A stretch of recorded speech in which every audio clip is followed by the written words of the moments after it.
dia, irmãos. Cumprimento os irmãos com a graça e a paz do nosso Senhor Jesus.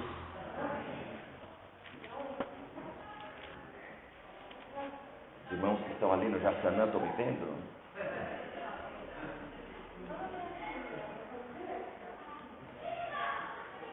Vamos abrir as nossas Bíblias no livro de Tiago.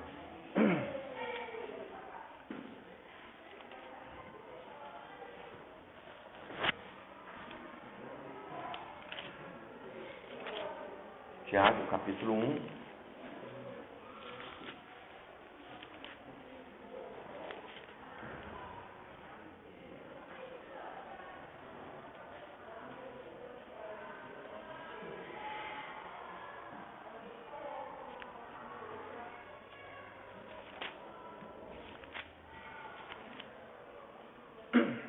Tiago, capítulo 1, versículo 5.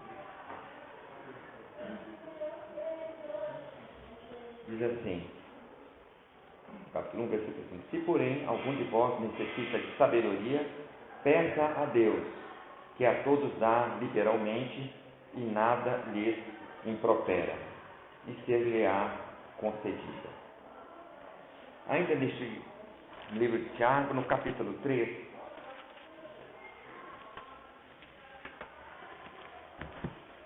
versículos de 13 a 18. Tiago, capítulo 3, versículos de 13 a 18.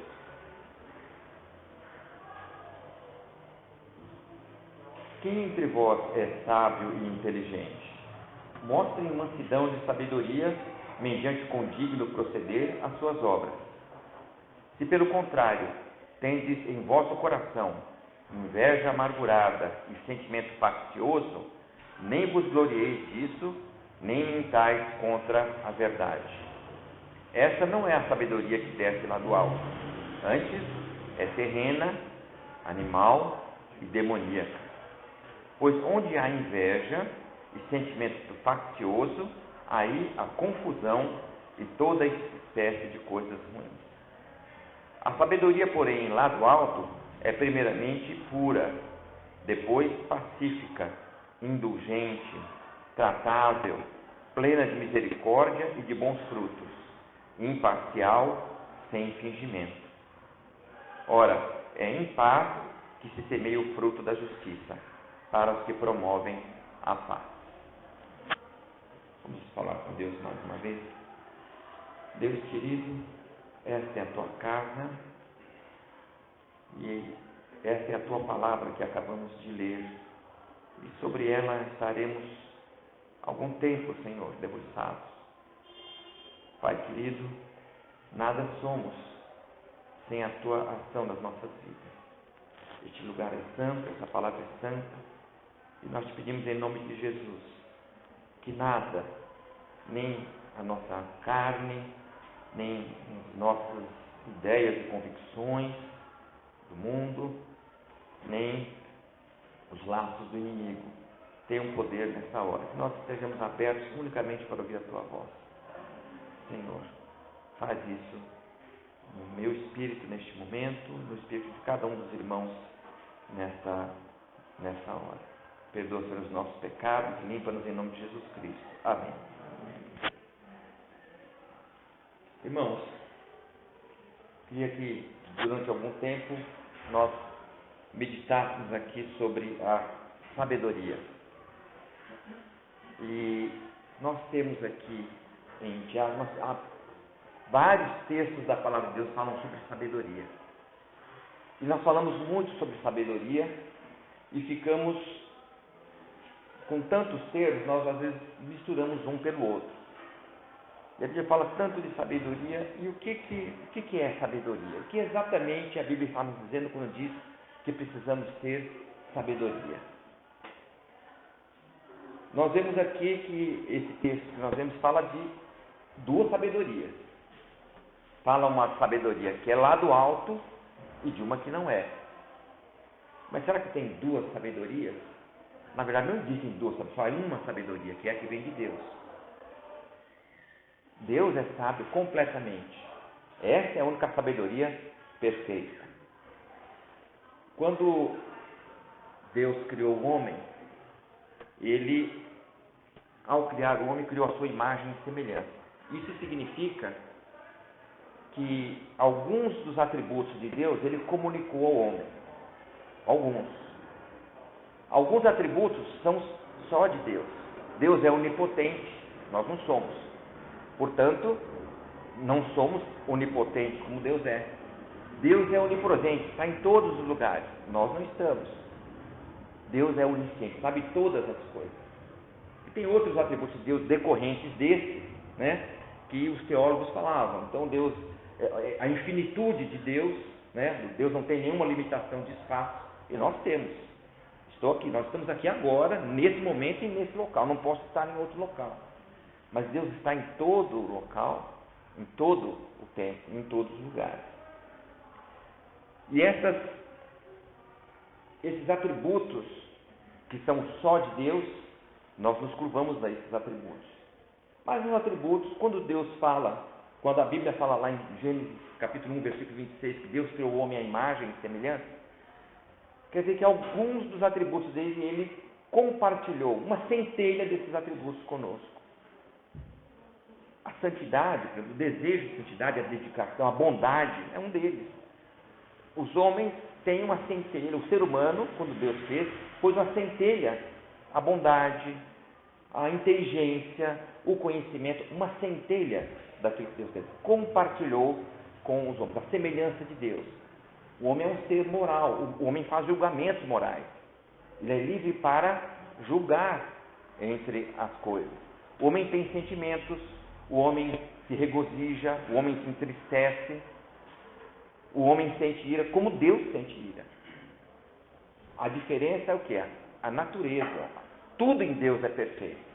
E o que acontece nesse homem, primeiro, desde quando criou, há uma centelha daquilo, de Deus. E mais, quando o homem pecou, mesmo essa centelha das coisas de Deus foram deturpadas pelo pecado. Deus ama, o homem também ama, mas o pecado, ao entrar na vida do homem, ele deturpou o sentimento do amor. Então o nosso amor é imperfeito. E Deus é sábio completamente. Deus, a sabedoria ao homem. Deu entendimento ao homem, tanto é que deu ao homem capacidade para cuidar do jardim e dar nome aos animais do jardim e cuidar daquilo. Portanto, ele deu ao homem condições de cuidar. Mas o pecado subverteu. Subversão é virar de cabeça para baixo, né? Subverteu essas coisas. O homem continua com algumas qualidades, o homem continua com algumas, mas tudo embaçado. O pecado misturou e, vamos dizer um termo que não está na Bíblia, mas que nós conhecemos, azedou algumas das coisas que o homem tinha. E nós vivemos aqui. Essa imagem que Deus criou no homem, o pecado desfez. E o que está toda a história da salvação, todo o plano da salvação, é a ação do Espírito de Deus para refazer no homem a imagem de Deus. É isso que nós estamos vivendo aqui na nossa existência, até o dia que Deus nos chamar, ou o dia que o Senhor Jesus voltar. Ele está reconstruindo no homem a imagem de Deus. E a sabedoria é uma dessas coisas. É um desses atributos que Deus tem perfeitamente e que o homem também pode ter na sua proporção, porque aqui diz, se algum de vós precisa de sabedoria, peça a Deus. Eu não posso pedir a Deus onipotência. Eu não posso pedir a Deus onisciência. Porque quem quis ser como Deus na soberba foi Satanás. Eu posso pedir a Deus aquilo que Deus permite que eu tenha. E a sabedoria é uma dessas coisas. E Tiago está dizendo, se por algum de vós não é arrogância, como você vai pedir uma coisa dessa? Deus está dizendo, peça a Deus, né? E dá liberalmente. Ninguém impropera, não joga no seu rosto. E no capítulo 3 de Tiago, ele está dizendo aqui algumas questões práticas da sabedoria na nossa vida. E antes de a gente se debruçar sobre isso, vamos ver o que seria sabedoria e quais algumas coisas que nós confundimos com sabedoria. O que sabedoria não é? Né? Sabedoria não é conhecimento. Sabedoria não é o conhecimento. Né? Eu posso conhecer muitas coisas, mas não ser sábio. Então, sabedoria não é conhecimento. Sabedoria não é cultura. Né? A gente fala, mas você é sábio. Não, não é cultura. Eu posso ter, né, estudar, posso ter muita cultura, mas não saber o que fazer com isso. Então, cultura não é sabedoria. Nós vemos aí, né, nas nossas autoridades, muita cultura, muito conhecimento e pouquíssima sabedoria. E puxar para mais perto de nós, conhecemos à nossa volta, no trabalho, no nosso relacionamento, pessoas que têm muito conhecimento, mas nas quais falta sabedoria. Então, se não é conhecimento, se não é cultura, é instrução, também não é instrução. No sentido normal que nós conhecemos, né? Eu ia falar de instrução, mas a instrução que há é uma instrução formal. Estudei desde cedo na escola, né? Há pessoas que não têm nenhuma instrução formal, mas são carregadas de sabedoria. Tem gente que não tem nenhuma instrução formal. Né? Já tive contato com pessoas que pouco tinham de instrução, mas pessoas que dá vontade de você ficar perto dessas pessoas, pessoas sábias. Não de falar coisas, mas a sabedoria tem um aspecto prático, de viver. Alguém já disse que sabedoria, uma das definições, é difícil definir, mas sabedoria, alguém já disse no passado, sabedoria é saber fazer com aquilo que você conhece. Saber usar as informações que você tem. Você pode ter muita informação e não saber o que fazer com aquelas informações. Então você não tem sabedoria para a hora. Então, não se confunde com uma dessas coisas. E muito menos sabedoria, indo para um outro campo, não é esperteza. Aquele ali é esperto, viu? Olha como ele é esperto. Dá nó em pingo d'água, né? Todo mundo vê. Ou seja, mas é no mau sentido, né? Não é sabedoria. Porque a sabedoria, e principalmente a sabedoria nos termos bíblicos, é uma sabedoria voltada, primeiro, para fazer a vontade de Deus. E segundo, para que onde nós vivemos, essa sabedoria tenha consequências que, além de glorificar o nome de Deus, sejam um bênção na vida das pessoas. Isso é sabedoria. É óbvio que um homem sábio, ele pode ter tudo isso aqui. Ser uma pessoa com conhecimento, ter cultura, ter instrução. Mas a sabedoria não é consequência e nem está ligada, e nem é necessariamente decorrente de nenhuma dessas coisas. Lá no livro de Jó, no capítulo 28, há uma imagem lá, uma figura, né, uma ilustração, que diz que os homens fazem, ele compara com uma mina de metal precioso, né? Os homens fazem buraco na terra, se arriscam, se escondem, né? Se escondem das aves, diz a imagem, ou seja, fica enfurnado lá, em busca de metais preciosos, busca de prata, em busca de ouro, se sacrificam, arriscam sua vida, usam da inteligência como fazer aquilo. E esse mesmo capítulo 28 de Jó diz assim: mas a sabedoria não acha debaixo da terra. Os homens se esforçam para buscar riqueza e, no entanto, não se esforçam para buscar sabedoria. A sabedoria não está lá em Jó 28 diz, a sabedoria não está nos mares. E aí, na metade do capítulo para diante diz, a sabedoria está em Deus. Deus sabe onde está a sabedoria. Então é um tesouro que as pessoas dificilmente buscam. Como buscam dinheiro, como buscam bons salários, como buscam ter aqui cultura, conhecimento, instrução, informação, né? Uma pessoa bem informada não quer dizer necessariamente uma pessoa sábia, porque ela pode ter muita informação e não saber usar. Aliás, hoje está difícil isso. Por quê? Nós temos muita informação. A gente nunca na história da humanidade teve tanta informação ao alcance de um clique aqui, né? Daqui a pouco, nossas crianças, talvez meus netos, não vão saber o que é a palavra biblioteca, né? O que é biblioteca? Num lugar onde tem livros? Não sei, eu sei que tem aqui o Google, né? Clico, né? Minha netinha linda de 7 anos, ela sabe achar as coisas que ela quer, né? Muita informação, muita, mas sem seleção nenhuma. Então nós temos muita informação, e o que fazer com essa informação? Precisa de sabedoria. Algumas informações, enquanto estava procurando aqui, em alguns lugares, algumas definições de informação. Tem um livro lá que fala sobre o conhecimento de Deus, de um pastor inglês, já falecido, diz assim: sabedoria é o poder de ver e a capacidade para escolher o melhor alvo.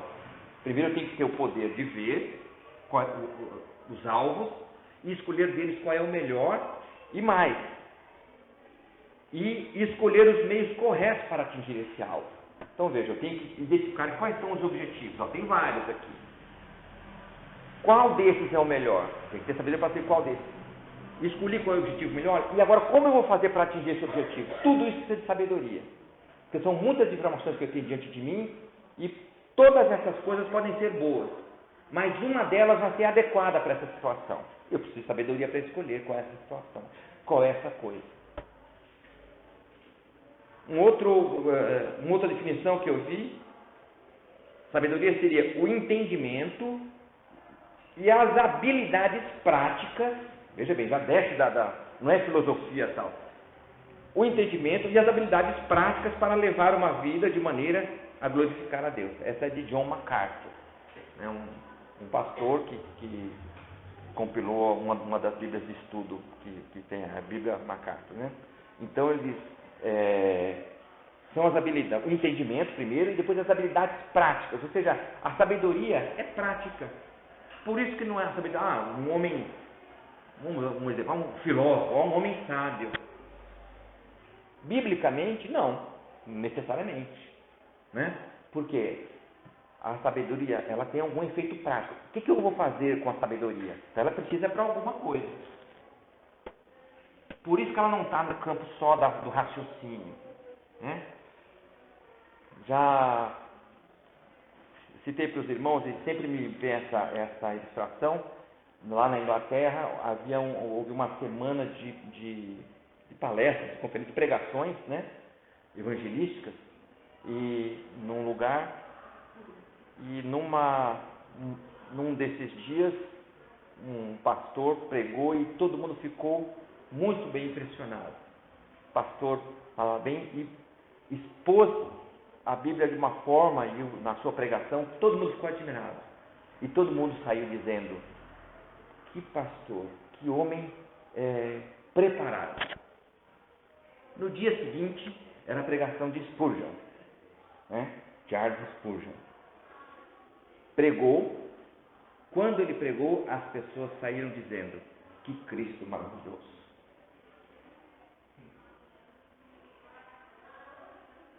A atenção foi voltada para quem? O outro pastor, servo de Deus, nenhum reparo. Mas veja, o que chamou a atenção dele? A sabedoria e as coisas que ele falou. E o que chamou a atenção em Spurgeon? Em Spurgeon nada. Ninguém prestou atenção nele, mas naquilo que ele falava. Tudo o que ele falou foi apontando para Jesus. Sabedoria. Prática. Transmitir na prática a palavra de Deus. Uma outra definição também de MacArthur diz assim: é a aplicação habilidosa, a habilidade, né, do conhecimento às questões da vida prática. Veja a palavra habilidade, né? Habilidade. Mas aí aquela pessoa não tem habilidade. Ou seja, você pode entregar todos os materiais para fazer coisa, mas ela não consegue fazer. Porque precisa saber como usar aqueles materiais. Pode usar o melhor material e entrega, as melhores ferramentas. Mas a pessoa precisa saber o que fazer com aquelas ferramentas. E o conhecimento para fazer alguma coisa. Então a sabedoria não fica aqui presa, ela tem um caráter prático. E nesse texto de Tiago, no capítulo 3, que nós vimos, ele diz aqui, no versículo 13 de Tiago 3, diz assim: quem entre vós é sábio e inteligente?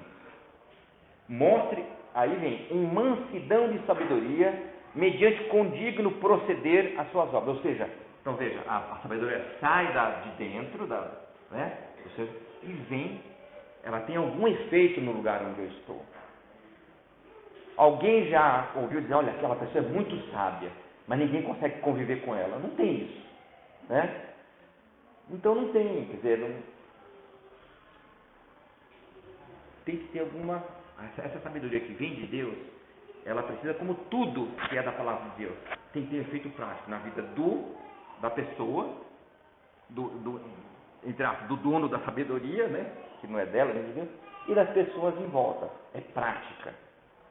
Não fica aqui, é prática. Tudo que nós aprendemos na palavra de Deus, tudo que se aprende, por exemplo, o que os cursos de teologia fazem? São ferramentas para se aprender a palavra de Deus. O que nós fazemos aqui na escola dominical? Com meus irmãos, buscar a unção de Deus, a iluminação, para entender a palavra de Deus, para usar a palavra de Deus na nossa vida. Para usar no meio da família, para usar no trabalho, para usar no trânsito, né? Para usar justamente nos lugares mais complicados. Mas é lá que eu tenho que usar as coisas aqui. O nosso irmão presbítero Roller falou uma coisa que é a verdade. Quer dizer, falar de Cristo aqui é fácil, né? Ninguém vai discordar.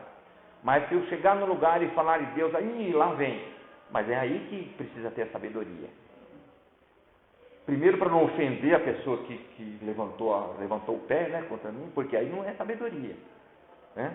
Se as pessoas para quem eu for falar de Jesus, eu começar ofendendo as pessoas, então já não é sabedoria. Ou seja, eu tenho que usar aquilo que Deus me deu, ferramenta. Então a sabedoria, nós vemos que a sabedoria, ela não é bem, na nossa vida prática, não é o conteúdo, mas ela é a ferramenta que eu tenho para fazer a obra que Deus me pediu para fazer, para ser usado por Deus para fazer alguma coisa. Por isso que ela não é só o conhecimento, por isso que ela não é cultura, por isso que ela não é instrução, e muito menos esperteza, né? É outra coisa. E nós vimos algumas coisas que a sabedoria não é. Então, quando Deus fez o homem à sua imagem e semelhança, colocou essas centelhas. E mesmo depois que o homem pecou e teve essas características de Deus nele, esses atributos bagunçados ali pelo pecado, o homem vem agora. Esse homem que se coloca nas mãos de Deus, Deus vai recuperando nele a imagem de Cristo. E é o que está acontecendo no nosso dia a dia. E a sabedoria é uma delas. Nesse texto diz aqui, no versículo 14. Então você mostra por contínuo proceder. Se, pelo contrário, ou seja, se em vez de ter um condigno proceder, versículo 14, tendes em vosso coração inveja amargurada e sentimento faccioso, nem vos glorieis disso, nem mentais contra a verdade. Então nós já temos aqui alguma coisa que fala o que é falta de sabedoria. Como é que nós vamos perceber onde não há sabedoria? Inveja amargurada e sentimento faccioso. Aquela pessoa é sábia, mas eu sou mais sábio que ele. Primeiro, quando você diz que é sábio, então já não é. Já é uma grande... a pessoa que se elogia, então já tem aí, então isso já não é sábio. Então é fácil perceber. Então isso já não é. A pessoa que tem aquele sentimento de porfia, como diz a palavra, ou seja, de disputa, não tem sabedoria. Ele mostra insegurança, né? Que está sempre disputando, é falta de sabedoria. Ele precisa ser sempre elogiado, né? É óbvio, ninguém gosta de ser ofendido. Mas se eu tenho uma necessidade quase doentia de que alguém me elogie, então está faltando alguma coisa aí, né? Também sabedoria. Mas preciso ser construído de novo. Eu preciso ser elogiado. Então a gente vê, é o que a gente vê em volta, né? Preciso ser elogiado. As pessoas precisam me ver, né? Eu estava numa cerimônia, num lugar qualquer, citou lá, o pessoal agradeceu, todas as pessoas da igreja não citou meu nome. Eu não consigo dormir com isso. Eu vou para casa, mas já fui, puxa vida, né? Está faltando sabedoria, né? Porque eu preciso ser reconhecido. É falta de sabedoria, é falta de segurança em Deus. Aí vem, é um roteiro que a própria palavra nos diz. Depois de inveja amargurada, sentimento faccioso. O que é facção? Né? Hoje a gente fala, uma facção. Facção é o quê? É uma parte, é um partido, é uma parte de alguma coisa. A gente fala facção criminosa porque, óbvio, né? Dentro da cadeia tem vários, tem partidos também na cadeia, né? Grupos de criminosos, quadrilhas. Então isso é uma facção, né? Facção que é uma parte de alguma coisa. Sentimento faccioso é o seguinte: eu sou membro da igreja, eu me sinto como a igreja. Eu estou na igreja, mas eu sou do grupo de fulano. O grupo de fulano pensa diferente do grupo de cicrano. Isso é sentimento faccioso. Eu não penso em mim como igreja. Eu sou do grupo de fulano. Fulano é legal. Não me aproximo de fulano porque fulano é um pouco insuportável. Isso é sentimento faccioso. Ou seja, então na minha mente tem grupos. Eu me identifico mais com fulano, ciclano, beltrano. Identificação é uma coisa, até natural. Pessoas que eu converso mais, pela idade, né? É difícil para manter um diálogo com uma pessoa de 65 anos com uma de 15, já conversa, né? Uma pessoa de 65 anos não sabe nem o que a pessoa de 15 está vendo, né? O que ela assiste. Então, mas no meio, é como uma família, tem pessoas de várias idades, e todos não convivem, a igreja deve ser assim também, mesmo com as dificuldades geracionais. Agora, é preciso haver o sentimento de irmandade, de corpo, de organismo. Não é assim que a Bíblia diz? A função da mão é uma, a função do pé é outra. Eles não precisam andar juntos, né? Nem consigo, né? Eles ficam longe, né? Mas eles colaboram para que o corpo inteiro tenha uma função. E o sentimento faccioso, ele avança um pouco mais do que a identificação, né? De ideias, de coisas, né? Nós temos um propósito dentro da palavra de Deus. Fora da palavra de Deus, ou seja, no nosso dia a dia nós temos gostos diversos. Tem gente que gosta de esporte, outros não gostam de esporte. Nós precisamos ser iguais nisso? Não precisamos. Mas eu tenho um espírito de organismo, e essa diversidade bíblica, né? Não a diversidade do mundo, quer dizer outra coisa. Quer nos puxar para outro tipo de ideias, de ideologia. Mas a diversidade aqui ela é saudável. Nós vamos conviver, trocar ideias, né? Se vamos fazer uma viagem cultural aqui, né? Só para citar, anos atrás, há 50 anos atrás, 10 para trás, em alguns lugares nos Estados Unidos, na igreja do sul dos Estados Unidos, não entrava negros. Porque para eles, lá em Gênesis está dizendo que Deus criou as raças, cada uma no seu jeito. Então, as raças são separadas. Era um entendimento. Que aos poucos foi mudando aí. A igreja dos Estados Unidos sofreu. A igreja, estou falando da igreja evangélica mesmo, servos de Deus, crentes. Mas tiveram muita dificuldade para vencer isso, né? Aí quando nós vemos aqui as pessoas, né? Esse colorido maravilhoso que nós temos do Brasil, que é difícil ter, né? E costumo brincar, vocês já viram um coral mormon? Gente, parece que foram tirados todos numa máquina Xerox, né? Todos lá, loiros, brancos, todos do mesmo jeito, do mesmo tamanho. Mas nós somos diversos. O que nos une e nos completa é a palavra de Deus. Origens diversas, viemos de lugares diversos desse nosso Brasil tão maravilhoso, né? Nossos sotaques são diferentes, né? Conforme o lugar que viemos. Isso nos incomoda? Não. Porque nós temos não devemos ter sentimento faccioso. Eu tinha um diretor lá de onde eu trabalhava, eu me aposentei, né? E ele falava para mim, né? Ele sabia qual era a minha descendência, né? E ele, num grupo de pessoas, falava: eu só de ouvir o sotaque nordestino, eu sinto nojo. Falou para mim, né? Lá um descendente de alemães lá. É o jeito deles, né? Tá lá. Isso é do mundo, isso não é de Deus. Sentimento faccioso é quando eu odeio tudo que não é igual ao que eu penso. Fora da palavra de Deus. Sentimento faccioso. Inveja, sentimento faccioso. E aí eu busco coisas para me separar das pessoas e não para me juntar às pessoas. Essa Versículo 15. Não é a sabedoria que desce lá do alto. Antes, é terrena, animal e demoníaca. Bom, então está aqui. Outra sabedoria, que é uma sabedoria de mentira. Pode ter tudo, menos a sabedoria que vem. Então está claro aqui. Terrena, animal e demoníaca. O Salmo 32 nos diz assim, ó, não sejais como a mula, sem entendimento. Lá em Efésios diz, não vos embriagueis com o vinho em que há contenda, mas enchei-vos do Espírito Santo. Então veja bem, quando você se enche do Espírito, você se aproxima de Deus. E as qualidades do Senhor Jesus são reconstruídas em você. Quando você se afasta de Deus, você se aproxima dos animais. Está lá, então, não sejais como a mula, sem entendimento. Então veja como você ou fica perto de Deus, ou fica perto dos irracionais no seu procedimento, embrutecido. Então a falta de sabedoria embrutece. Não é a falta de cultura que embrutece, né? Vamos repassando, não é a falta de conhecimento, a falta de sabedoria embrutece as pessoas.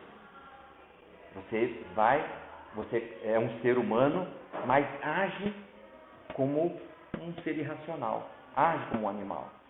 E isso se repete onde você está, se repete na família, se repete no meio da igreja, você vai apodrecendo em volta de você.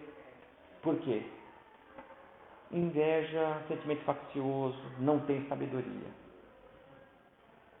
E o versículo 16 diz, pois onde há inveja e sentimento faccioso, aí há confusão e toda espécie de coisas ruins. Nem nomina, mas tudo. Vai apodrecendo. Né? Os sociólogos aí fora dizem assim, vai apodrecendo o tecido social. Mas dentro da igreja vai apodrecendo o organismo da igreja.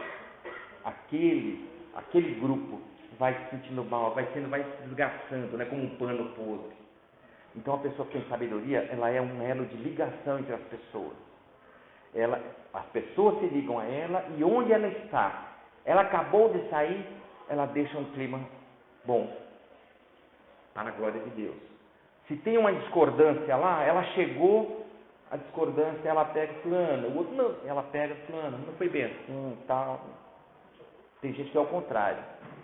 Né? Tem lá um problema assim, ela entra e sai, o problema vira um problemão, vira um buraco, vira uma brecha, vira um rombo. Sabedoria.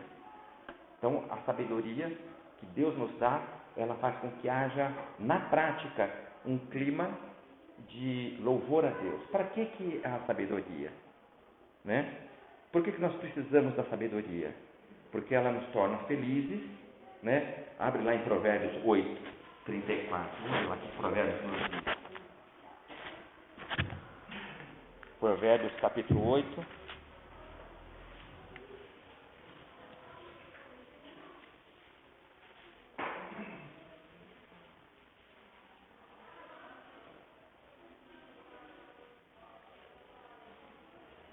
Provérbios capítulo 8, versículos 34 e 35. Feliz o homem que me dá ouvidos. Aqui quem está falando é a sabedoria. Óbvio, a sabedoria não é um ser, mas aqui o autor usou um jeito literário, como se a sabedoria tivesse personalidade. Né? Está dizendo, a sabedoria está dizendo, feliz o homem que me dá ouvidos, ou seja, me dá ouvidos da sabedoria, velando dia a dia as minhas portas, ou seja, procurando sabedoria todo dia, esperando as ombreiras da minha entrada. Ou seja, o homem que é sábio, ele é feliz. Olha aí, para começar, ele é feliz. E o versículo 35 diz, porque o que me acha, ou seja, quem acha sabedoria, acha a vida e alcança o favor do Senhor. Olha, só por isso, não precisava dizer mais nada. Ou seja, quem é sábio é feliz e é favorecido por Deus. Acha a sabedoria. Então, uma pessoa é feliz, já é feliz. E como vem essa? Nós sabemos que o sábio, em volta dele, é tudo melhor, porque ele é bênção, ele é instrumento de Deus para levar bênção no meio onde está. Ele pode entrar num meio que está conflagrado, as pessoas não se conversam e tal, e no entanto, ele, pela glória de Deus, é usado para unir as pessoas.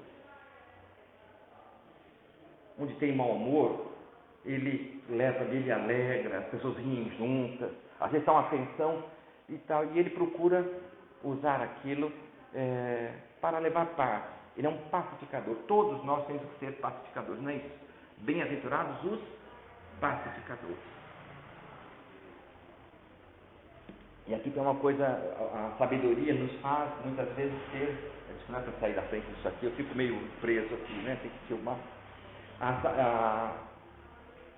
A sabedoria nos é útil em situações difíceis. No dia a dia da vida temos sabedoria, mas nas horas difíceis ela é fundamental, porque temos que fazer escolhas difíceis. A sabedoria nos ajuda a ter escolhas difíceis. Uma coisa mais fácil que nós, logo vem na nossa mente, é dizer assim, eu estou com razão. Não, nesse ponto eu estou com razão. Pronto, para mim está bem. Quando eu estou e tem gente que fala assim, quando eu estou na minha razão, não adianta, porque... Mas aí é que está. Você pode estar na sua razão, mas a sabedoria exige de você que você haja diferente. Mas eu estou na minha razão e eu vou concordar com aquilo. É melhor ser sábio em algumas ocasiões do que ter razão. Ter razão aqui no sentido de você se firmar na sua posição e o resto que seja demolido, porque você está com a razão. A sabedoria vem em cima disso. Às vezes você está com a razão, mas o que você vai fazer com aquilo? Aí vem a sabedoria e aí você fala, puxa, meu Deus, achei que eu estava com a razão, mas foi bom eu fazer desse outro jeito, porque o resultado foi melhor. Olha o resultado da sabedoria. A sabedoria, ela dá resultados melhores. O caminho é difícil, mas o resultado é melhor do que você, não, firmei na minha razão. Eu estou com a razão, está tudo demolindo em volta de você. Confusão danada. Não, mas pelo menos eu salvei a minha razão. A sabedoria é contrária a isso. Essa é a sabedoria que vem de Deus. Não é para defender a sua reputação, nem a sua imagem. A sabedoria é para Deus ser glorificado e para haver paz na igreja, paz na família, paz no lar. Essa é a sabedoria que vem de Deus.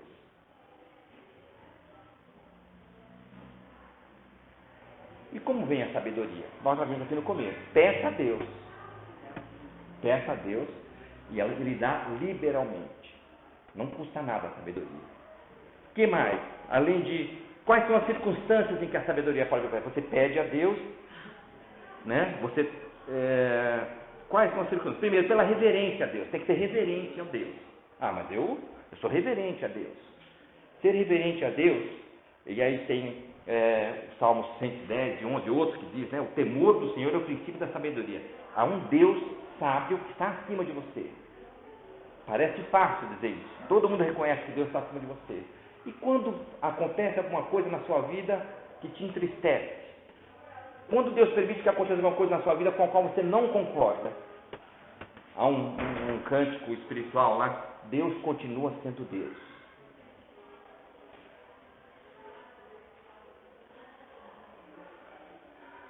Aconteceu uma tragédia na sua vida, Deus continua sendo Deus. Aí que é sabedoria. Deus é Deus. O que mais? A humildade diante de Deus faz você reconhecer que Deus é temível, grande e temível Deus está acima de tudo. Grande e temível Deus, como tem lá em Neemias, capítulo 1, versículo 5, em capítulo 4, versículo 14, reconhecendo a nossa pequenez diante de Deus e duvidando das próprias ideias. Vê aquela questão da razão? Olha, duvide sempre das suas ideias. Sempre faça uma checagem. Mas ontem eu pensava... Gente, ontem você pensava assim? Vê de novo. Por isso que as ações impulsivas, elas são ruins. Acontece alguma coisa hoje, agora... agora é o celular, né? É mais fácil. Você quer fazer alguma coisa, o telefone está lá em casa, mas agora você tem um celular. Acontece alguma coisa, não, é para já. Calma. Não faça, porque há um ditado mundo diz, o tempo é senhor da razão. Mas a Bíblia fala isso com muito mais propriedade. Mas está na cara que eu tenho que fazer isso. Não está na cara. Cuidado. Sabedoria. E as frases do mundo? Não leva desaforo para casa, não engula os sapos.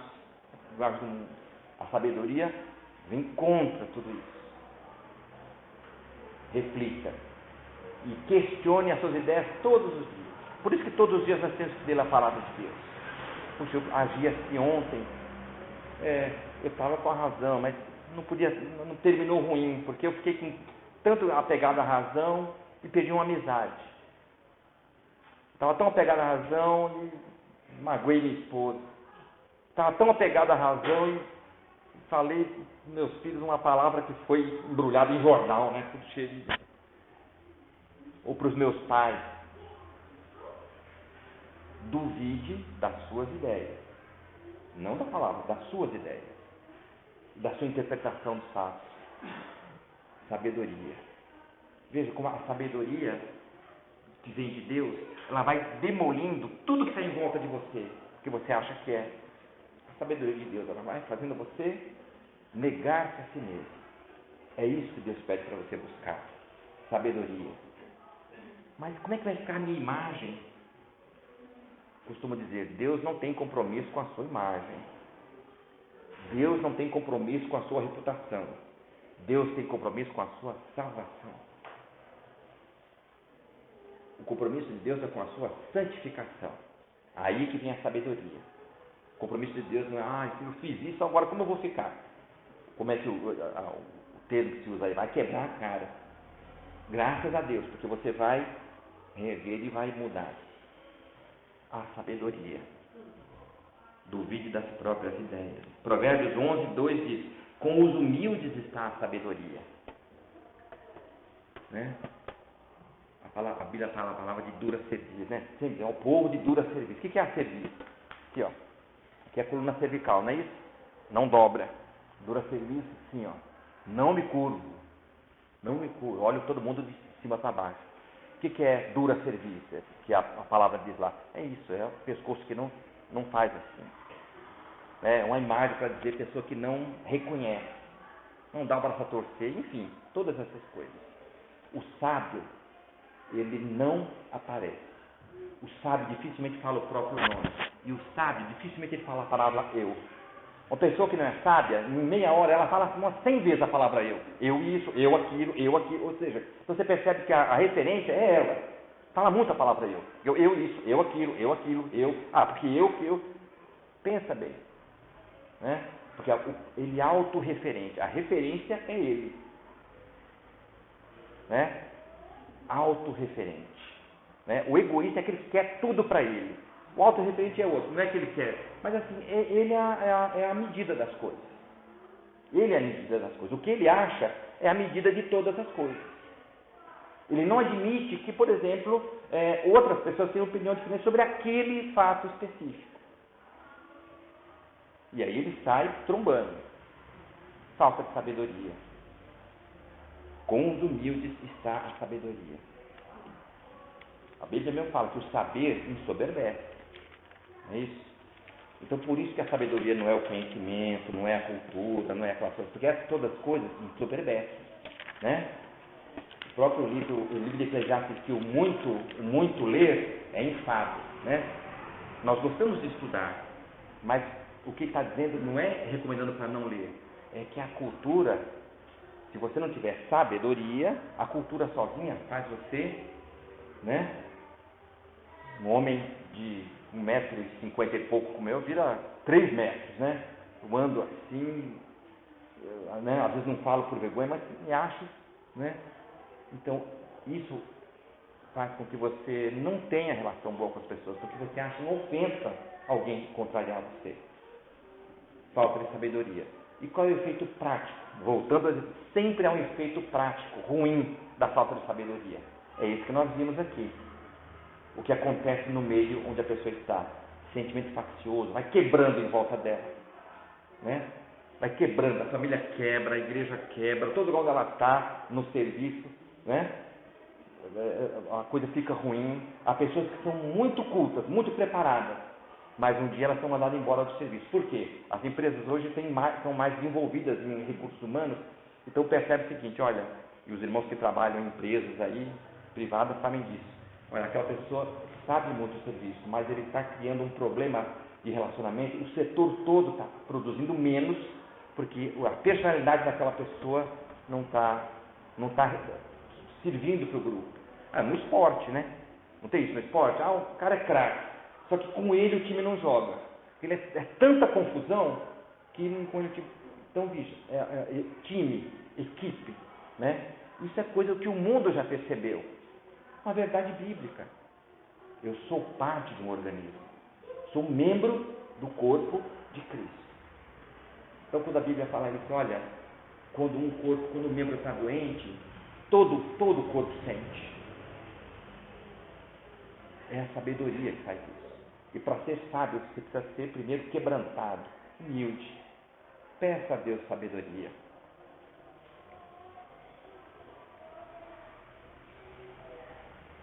A outra coisa que faz você adquirir sabedoria, obviamente, é a palavra de Deus. É o estudo constante da palavra de Deus. Leia a palavra de Deus com humildade. Eu tenho uma ideia aqui e eu vou procurar na Bíblia algo que concorde com a minha ideia. E quando eu achar o texto, é esse o meu texto, que vai concordar com o que eu já penso e vou falar isso. Não. Leia o texto. Já li isso tantas vezes, vou ler de novo hoje. Senhor, tenha misericórdia. Me ensina o que está escrito. Efeitos da sabedoria. Nós já temos visto, né? Falamos algumas coisas que a pacifica em volta, né? Quais os efeitos? O que a sabedoria vai fazer em mim? Um erro muito constante é a gente achar o seguinte, e aqui nós temos que também pedir essa misericórdia de Deus em nós. É eu achar que a sabedoria vai me fazer compreender tudo o que acontece comigo. Não vai. Eu quero ter sabedoria porque quando acontecer alguma coisa eu vou entender quais são os desígnios de Deus. Não vai. Muitas das coisas que acontecem com você, muitas das coisas tristes, você vai ficar sem entender. Porque não é para você entender, é para aceitar a vontade de Deus. Então a sabedoria não vai fazer com que você entenda, olha, aquilo que aconteceu comigo foi por causa disso. Se Deus quiser que você saiba, você saberá. Se não, você vai passar por essa vida sem saber. Por quê? Porque Deus quer trabalhar com você e que você descanse nele. Descanse em Deus. Não, mas eu quero entender. Não, com Deus é o contrário. Você precisa submeter-se. E Deus vai te dar paz. Quando Paulo falou daquele espinho na carne, que até hoje não sabemos o que é, e nem a Bíblia, não é importante isso. Alguns falam que é um problema de visão, algum problema, que várias partes da Bíblia falam de problema na visão, né? Uma doença que ele tinha. E no mesmo texto, em versículos diferentes, ele fala que o mensageiro de Satanás, mas ele fala antes que foi Deus que colocou aquilo para que ele não se ensoberbecesse. Ué, mas de onde veio então aquele espinho na carne? De Deus ou de Satanás?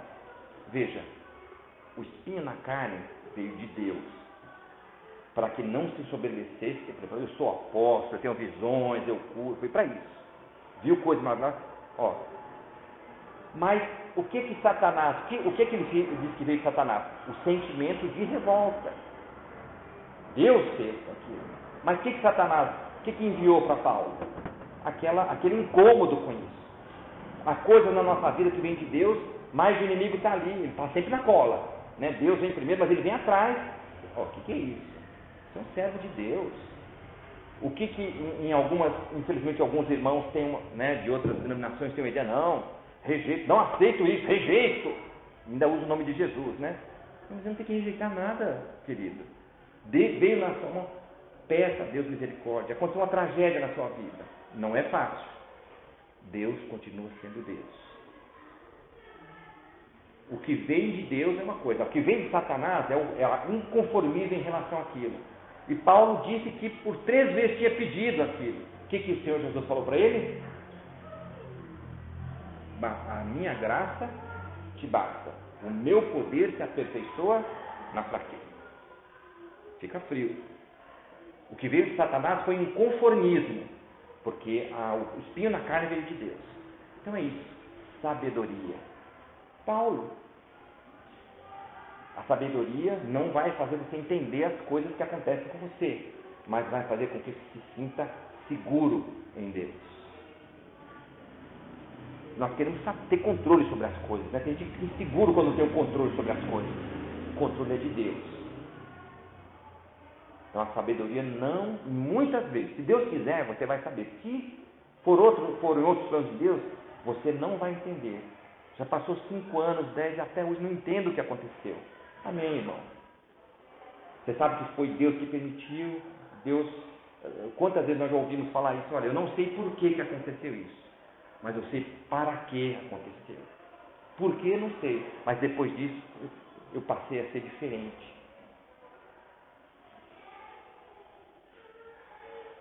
Então você não vai saber tudo o que acontece, e nem é o plano de Deus que você saiba tudo o que acontece. Mas saiba que Deus está cuidando de você. Essa sabedoria que vem de Deus. E essa sabedoria faz com que você seja mais humilde. O livro de Eclesiastes, que uma vez um teólogo disse que era o livro mais mal-humorado de toda a Bíblia, né? Leia Eclesiastes. Parece escrito por alguém, no caso, né, o rei Salomão, parece escrito por alguém magoado, ressentido, não adianta fazer nada, tudo é vaidade debaixo do sol, é correr atrás do vento, ler muito não importa, né? O homem morre, assim como os animais morrem, o homem morre também. Então você vai vendo ali, puxa, mas aí você vai lendo, vai abaixando, o que é isso? Por isso que você tem que ler com a sabedoria que Deus dá para você ler a palavra.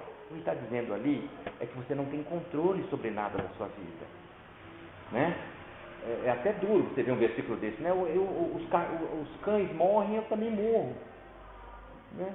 Ou seja, há uma coisa que é a morte.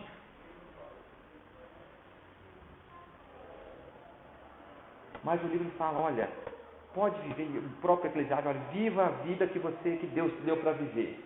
Mas saiba que dessas coisas Deus lhe pedirá conta. Opa, há um Deus aqui. Não lá no final, Deus está na minha vida. Quando diz, há tempo para tudo debaixo do sol, há tempo de plantar, de colher, não está dizendo que coisas que eu escolho fazer, são coisas que acontecem. Esse tempo que determina é Deus. Há tempo de nascer e tempo de morrer. Sou eu que escolho? Não fui eu que escolhi quando nasci. E certamente não sou eu que escolherei como vou morrer. Não sou eu que escolho, é pecado isso. Há tempo para todas as coisas. O que Eclesiastes está dizendo? Eclesiastes não é um livro, desculpe o termo, para baixo. É um livro que diz o seguinte, olha, você está nas mãos de Deus. É um livro da sabedoria, um livro que te diz, olha, você não dominou quando você nasceu, não escolheu o país em que nasceu, né? Quantos de nós queríamos ter nascido na Suécia, né? Canadá, você nasceu no Brasil. Por que você nasceu no Brasil? Porque Deus tem uma missão para você nesse país, aqui, nesse lugar. Eclesiastes capítulo 11, versículo 5 diz assim, assim como tu não sabes qual o caminho do vento, nem como se formam os ossos no ventre da mulher grávida, assim também não sabes as obras de Deus, que faz todas as coisas.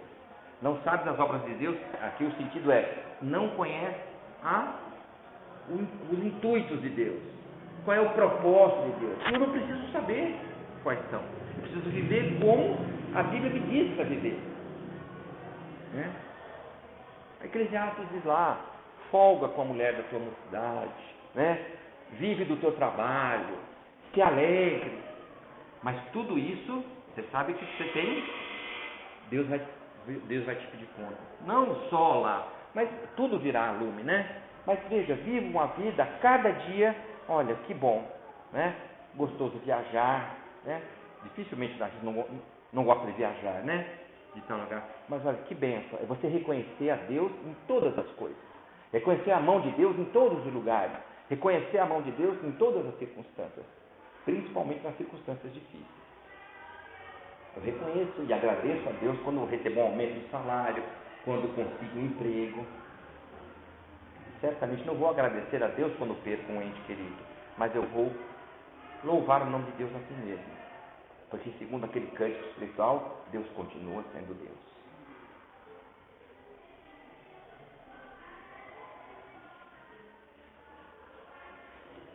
A sabedoria lhe fará viver cada dia como alguém que prestará contas a Deus. Aquilo que nós falamos, né, de Eclesiastes, né? trabalhe diligentemente e deixe os resultados com Deus. Vamos abrir lá em Eclesiastes 11, capítulo 6. É o que ele diz aqui, ó. Não queira ter o controle das coisas. Eclesiastes 11, capítulo 6. Capítulo 11, versículo 6.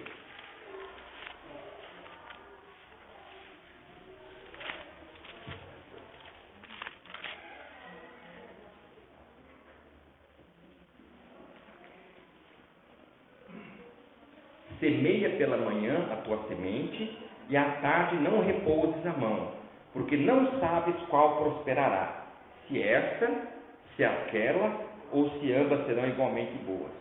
Não é você que escolhe. Faz o seu trabalho. Não é assim que a gente fala na evangelização, em missões? Né? O missionário que esteve aqui, até esse nome dele, que falou que estava lá nos índios, lá na Amazônia lá, ficou 10 anos pregando sem que não percebesse uma conversão. E, segundo a vontade de Deus, depois foi convertendo famílias, 10 anos. Parece que foi esse o prazo que ele falou. Os irmãos me corrijam. Trabalha, faz a sua parte, seja submisso. Não queira ter o controle. Isso é sabedoria. Esses são pedaços, né, em que a Bíblia nos vai mostrando. A sabedoria nos faz confiar nele mesmo quando não conseguimos discernir os seus caminhos. Não sei o que Deus está querendo, mas eu vou fazer isso aqui. Não queira saber antes, até porque não vai saber e vai ficar pior, porque vai ficar triste, entristecido e pior, às vezes até revoltado com Deus.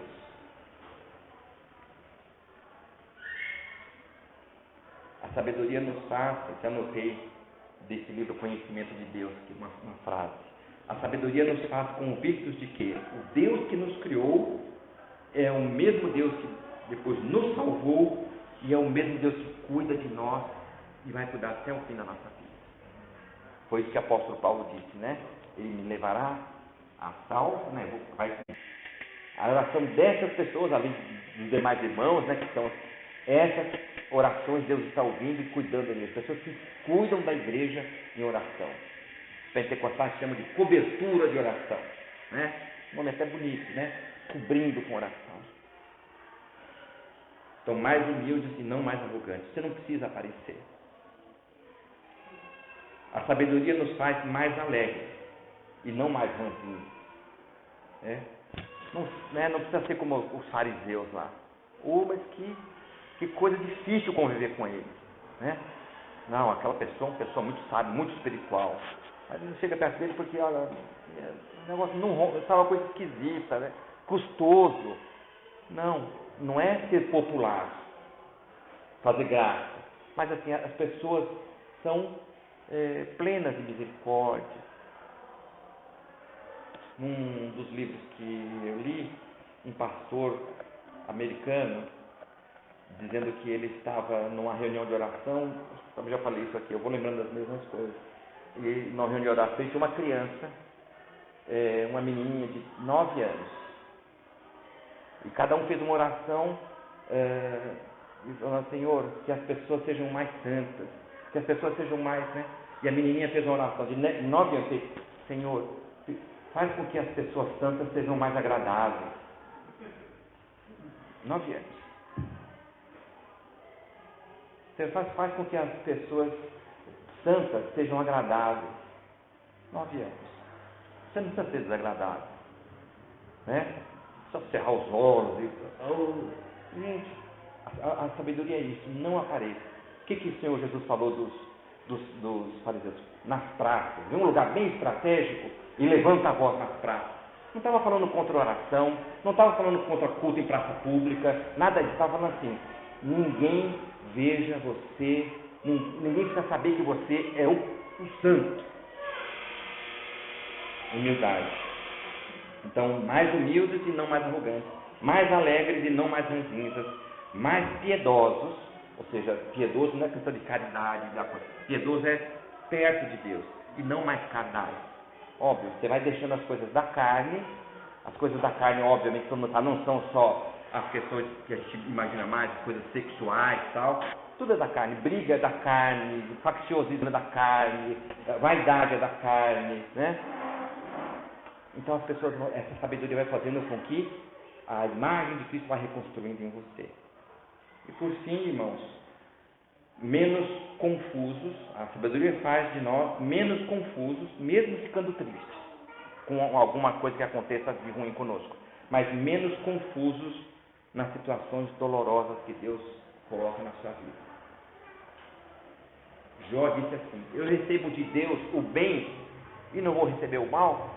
Não o mal no sentido demoníaco, né? De Deus não se origina nada mal, mas o que? A situação boa vem de Deus. E o que é ruim? Né? As coisas desagradáveis estão aqui porque, se eu acredito que Deus dirige toda a minha vida, há um motivo dessas coisas estarem acontecendo para mim. Não importa como foi, o que aconteceu, de onde veio. Nosso irmão, presbítero Ney, falou sobre isso, né? Nós estamos vivendo um momento de tanta tristeza, de tanta dor, né? Morte, dúvidas. A ciência que era tanto, está aí, ó, essa pandemia pôs a ciência abaixo. Deus permitiu até que descobrisse umas vacinas, mas para dizer que é quando Deus quer. A igreja é a igreja. O que isso vai fazer? Nós vamos sair dessa triste situação, e sairemos pela graça e misericórdia de Deus, não temos que exigir nada de Deus. Nós vamos sair como? Como igreja, como família, como pessoa. O que me ensinou esse período? Né? Perdi meu irmão, algumas pessoas perderam entes queridos também. O que isso faz comigo? Vai voltar e eu vou ser mesmo, agora volta tudo igual, vou conseguir. Alguma coisa tem que fazer na minha vida. A pessoa sábia ela pode não entender, mas ela vai dizer: olha, eu me sujeito a esse Deus maravilhoso, que tudo que acontece na minha vida é para o meu bem. Romanos 8, 28. Todas as coisas, ou uma parte das coisas, ou só as coisas boas, todas as coisas cooperam para o bem daqueles que amam a Deus, daqueles que foram chamados segundo o seu propósito. Ou seja, há um propósito na sua vida. Mas eu acabei de ser mandado embora, há um propósito. Eu estou doente, há um propósito. Perdi meu irmão querido, há um propósito. Não estou conseguindo, há um propósito de Deus. E construir em você a sabedoria que o homem perdeu no pecado. Essa é a sabedoria. Amém, irmãos? Vamos orar, pedir a Deus que aplique aos nossos corações, ao meu coração, esta palavra. Vou pedir ao irmão Celso que ore a Deus, agradecendo por essa palavra, pedindo que venha nos abençoar. Senhor, nosso Deus, nosso Pai, nós te louvamos e agradecemos e bendizemos o teu nome, Senhor. Obrigado, Senhor, porque nessa manhã o Senhor falou grandemente ao nosso coração, Senhor. Ali o Senhor ensinou todos os apóstolos, Pai, a se diligenciar, Senhor, na pregação da tua palavra, Deus, dizendo que somos ovelhas, Senhor, no meio de outros. E agora, Senhor, com a mensagem do presbítero Filemão, o Senhor nos ensinou o modo, a maneira e o jeito de fazer isso. Nós possamos, ó Deus, acatar e colocar essa sabedoria em nosso coração, Deus. Nós possamos ser humildes o suficiente, Senhor, e nos curvar diante da tua palavra, Senhor. A tua palavra que é santa, Senhor. A tua palavra que é bendita. E ela que entra em nossos corações, ó Deus. A tua palavra fala em João 17 para nós nos santificarmos na verdade. E a verdade é a tua palavra. Obrigado, Senhor, porque a palavra, que é Jesus Cristo, viveu entre nós e nos ensinou, Senhor, a viver de maneira humilde, nos ensinou a sermos servos, nos ensinou a nos humilhar perante os nossos irmãos, Senhor. Obrigado a Deus, porque o Espírito Santo nos otorga nessa manhã que somos filhos de Deus. Perdoa, Senhor, os nossos pecados, às vezes que não conseguimos, Senhor, andar conforme a tua palavra.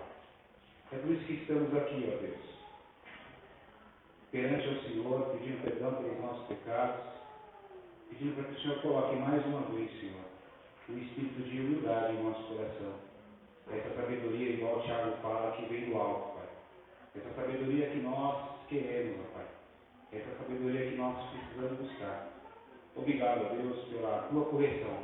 A tua palavra diz que o Senhor corrige a quem ama, Senhor. Obrigado por sermos amados por Ti. Obrigado por sermos escolhidos por Ti. Obrigado por sermos justificados por Ti. E muito mais que isso, obrigado por sermos glorificados em Ti, Senhor. A salvação vem de Ti, Senhor. Obrigado por tudo. Obrigado por enviar Seu Filho Jesus ao nosso lugar, a morrer na cruz do Calvário, Senhor, e salvar-nos do pecado, Senhor. E agora que o nosso coração, em obediência à Tua palavra, Senhor, coloque essa palavra de sabedoria em nós, e que nós possamos, Senhor, alcançar outras vidas para o Teu bendito Evangelho, Senhor, com a Tua bendita palavra, Senhor. Essa é a oração que nós fazemos agradecidos, em nome de Jesus. Amém.